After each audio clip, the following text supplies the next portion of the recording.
So what I decided to do in terms of transfers was activate the wild card. Now I know some people say don't use it early on, use it a bit later in the game weeks, but me personally, I felt it was necessary to use because I did in fact have to make multiple transfers as well as upgrade the players on my bench so then I can get better squad rotations going in the upcoming game weeks. Now to kick things off, in net, I got rid of McCarthy, the Southampton goalie, and I replaced him for Martinez, who plays for Aston Villa. Now they're the same price of when I, made the exchange, 4.5 million. So I'm not missing out in terms of losing money.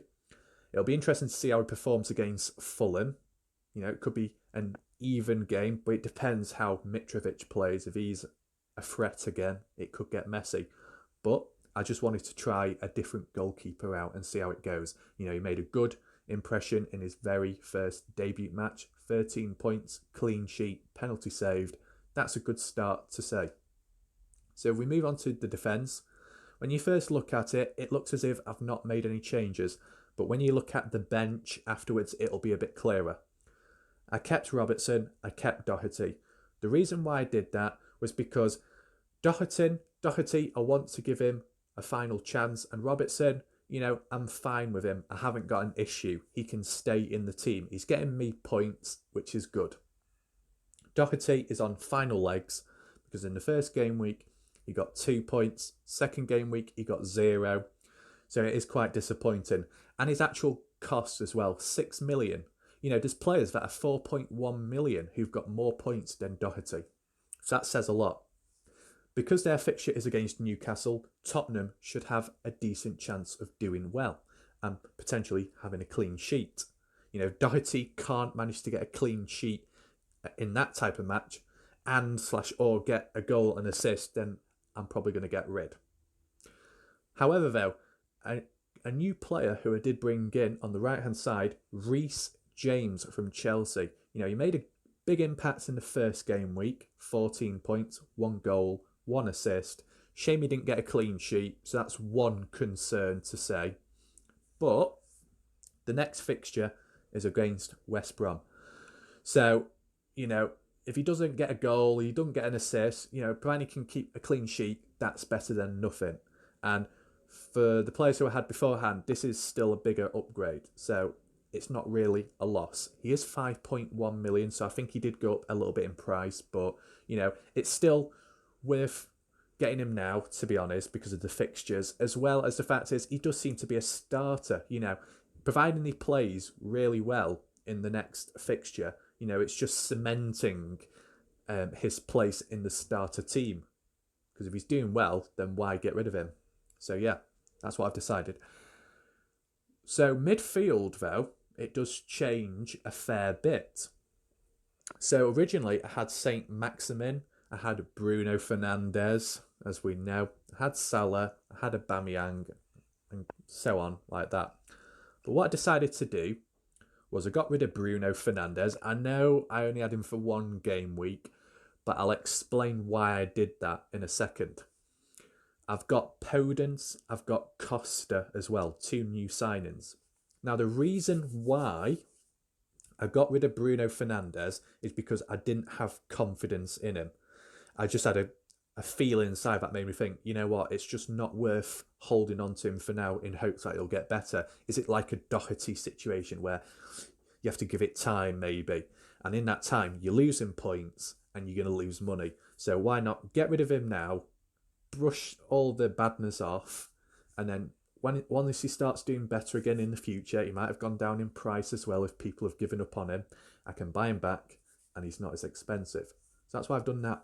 And additionally, the reason why it works, in a way, although I got rid of Son in the first place, who was 9 million at the time, the funny thing is, yes, I lost out on 25 points, which is a big impact to my position and team. However, when I reversed the transaction afterwards by getting rid of Bruno, bringing back Son dropped to 8.9 million. So I've actually made I made 0.1 million back. I've made some money back, which I can spend elsewhere. So that actually works out really well in a way. I do have Son as captain. They're facing Newcastle. I genuinely don't expect Son to go on the rampage again like how he did in the previous match, but I do feel like he'll get a reasonable amount of points in. Maybe like how Aubameyang did. Somewhere like that. And I can comfortably be happy with that. And the other reason why I got Son, I originally had Son in my team because I wanted him. I just wanted him in my team. And with getting rid of him, that was unnatural. That was an unnatural, irrational decision. So reverse that, go back to how it was naturally. So that's why. Now, the reason why I've got Salah in just because, I'm comfortable with him. Yes, he didn't manage to get the same amount of points or high amount in the second game week. It was Mane's turn. So I'll keep Salah for the next match. If it happens again where Mane takes over, I might consider getting rid of Salah and bringing in De Bruyne, because I just feel like both of them can get in the points, but how consistent and frequent will it be? Because Salah can do well some game weeks, but then Mane takes over the rest. So then you'd have to keep doing like a rotation and trying to guess and plan when they're going to switch and get the points. Whereas De Bruyne, if he's just getting points and playing most of the time, you don't really have to worry about him. And additionally, he is 0.4 or something million cheaper. So I guess that actually works out in a way where I can spend that extra bit of money elsewhere. At the moment, I have 0.3 million in the bank. So if you add that on top of 0.4, I might be able to upgrade another player somewhere else. Might be able to bring in James Rodriguez, depending who I get rid of and swap him for. So, if I get rid of Salah, I'm not really downgrading. If I get De Bruyne, I'm actually staying at the same level, to be honest. So it's not that bad. Now, if we look on the left-hand side, Costa, Podence. Podence, Wolves are facing West Ham United. I think they've got a good chance, Wolves. Yes, they lost to City. However, they still tried the best. And from when I saw them play, they had the potential to score the odd few goals and draw, if not beat City. It was their finishing that was the issue.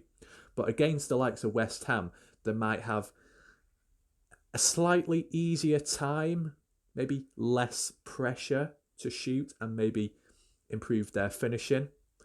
And, Podence, he's 5.5 million. He's the same price at the time of making the transfer, the same price as Saint Maximin. So to be honest, I'm not really losing out.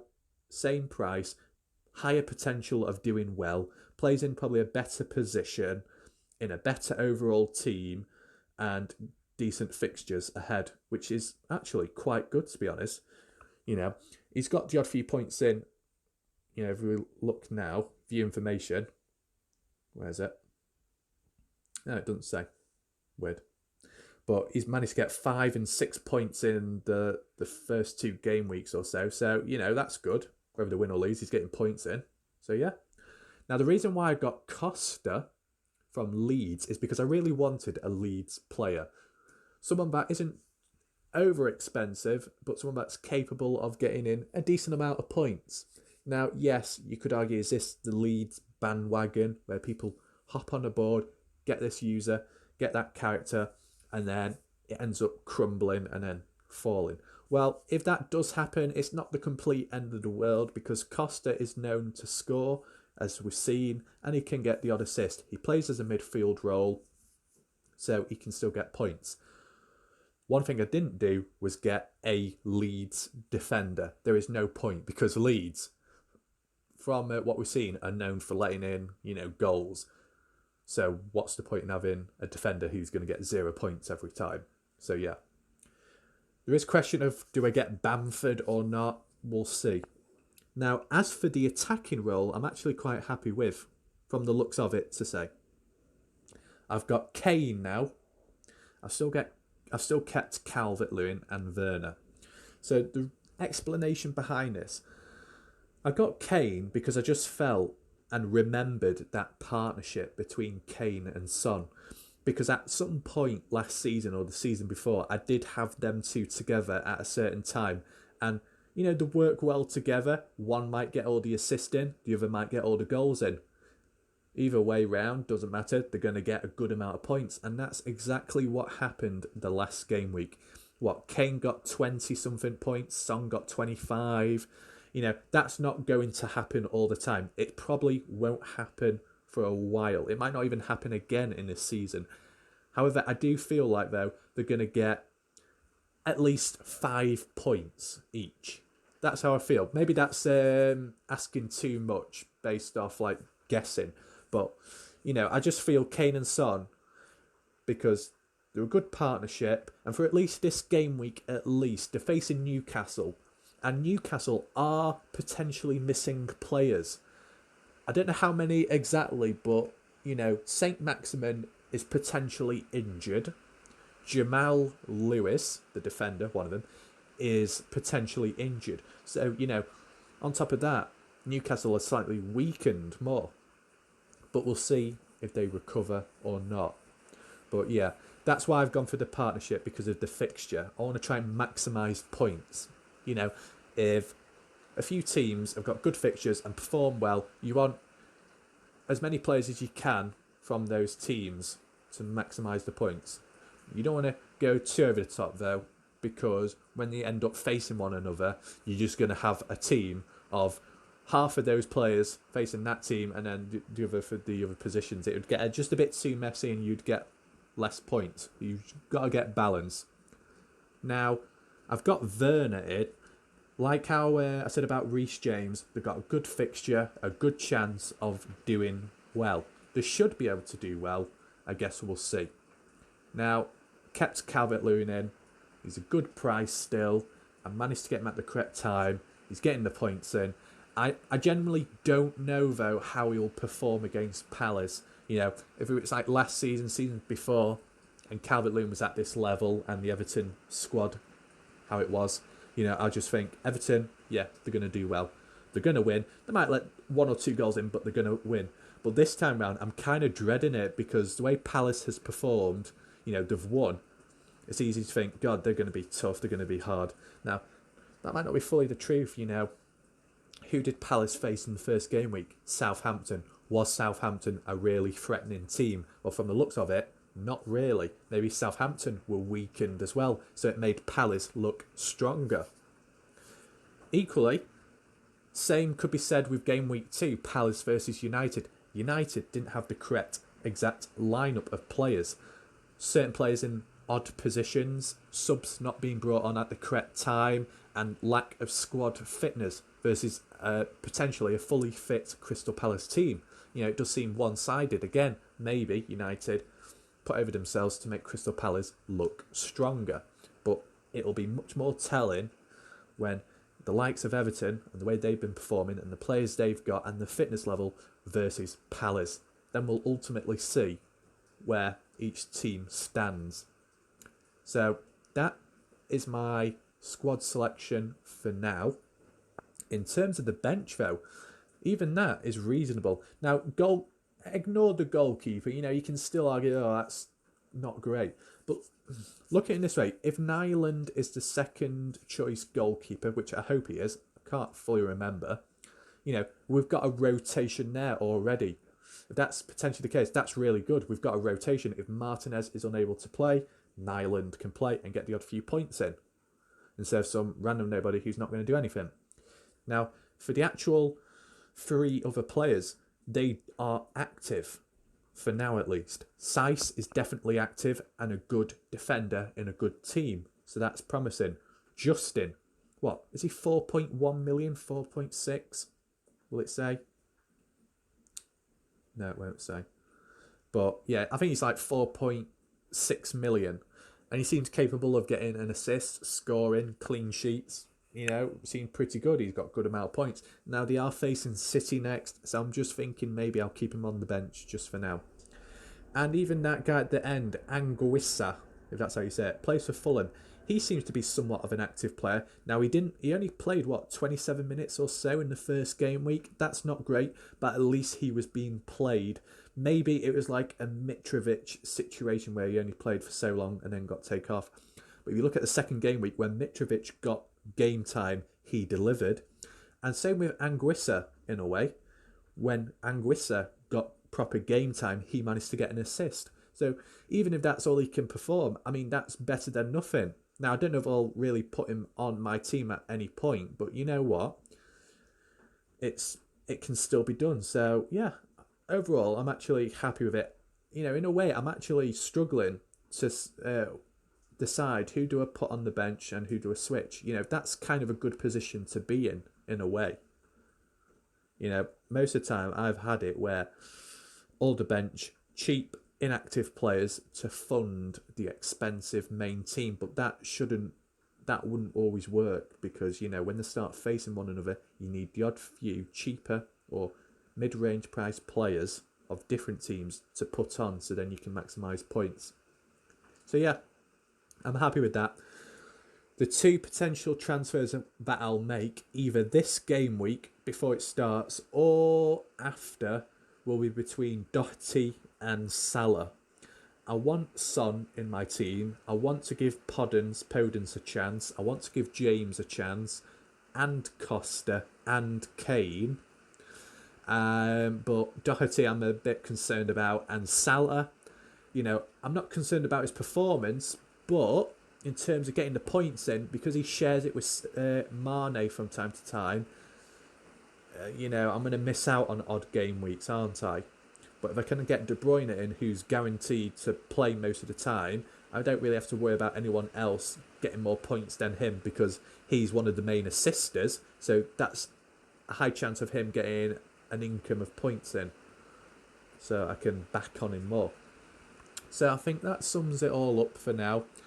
That is my squad selection.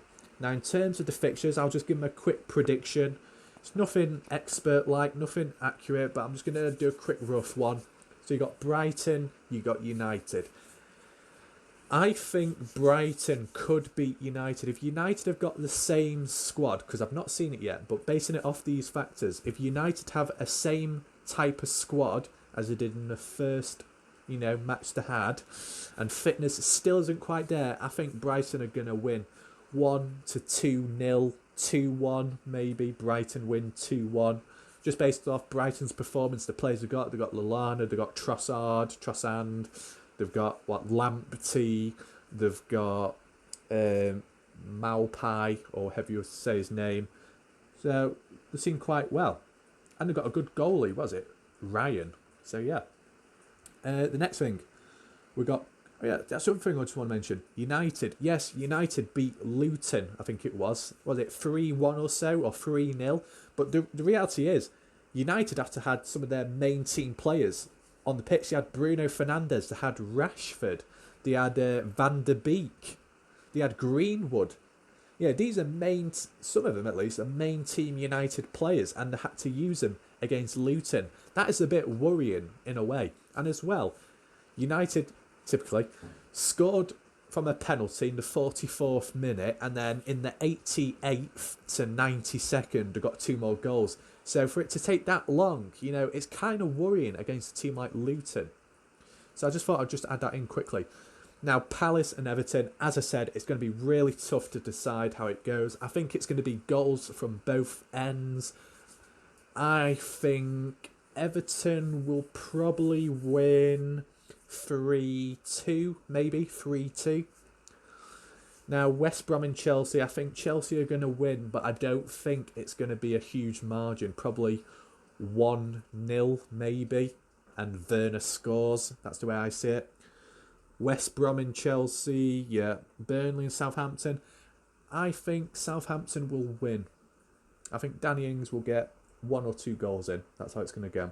Sheffield United and Leeds, I think the way Sheffield United are performing at the moment, they don't seem very attacking. And Egan has a red card, so that's 1 player down on Sheffield United's main team. So I think Leeds have got a good chance. I think Leeds might let the odd goals in because that's what they seem to be known for at the moment. But I'm sure Leeds are going to give a fight, and they're probably going to get a reasonable amount, maybe 2-1, maybe. Then we've got Spurs and Newcastle. I think Spurs are going to beat Newcastle. Maybe 2-0, maybe. City, Leicester. That's going to be a rough one. I think it's going to be end-to-end again. But I don't know who's going to quite win. Probably City will get the edge. Then we've got West Ham, Wolves.